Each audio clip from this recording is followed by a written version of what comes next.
ഇത് multi grafted ആണ്. ഇതിനകത്ത് വയലറ്റ് ക്യൂൻ, പിന്നെ മഹാറാണി ഉണ്ട്, പിന്നെ സ്നോ യെല്ലോ ഉണ്ട്, വാട്ടർമെലൺ കിസ്. 5 കളറാ? 5. വാട്ടർമെലൺ യെല്ലോയും ഉണ്ട്.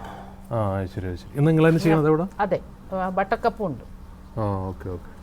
5 കൂടുതലുണ്ട്. 5 അല്ല, ബട്ടക്കപ്പും ഉണ്ട്. ഇത് ഈ കാട്ടുപുകയൻവില്ലയിൽ ക്രാഫ്റ്റ് ചെയ്തേക്കണാണല്ലേ?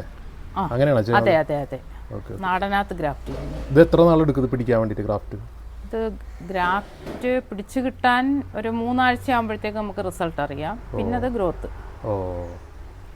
പലരും പറയണേക്ക ക്രാഫ്റ്റഡ് വെക്കണേക്കാളും നല്ല റൂട്ടഡ് ആണ്. എന്താണ് അഭിപ്രായം? സ്ഥലം ഇല്ലാത്തവർക്ക് ക്രാഫ്റ്റഡ് ആണ് നല്ലത്? ഗ്രാഫ്റ്റഡ് ആണ് നല്ലത്. കാരണം കുറഞ്ഞ സ്ഥലത്ത് കുറേ കളർ ചെടികൾ നമുക്ക് കാണാൻ കഴിയും.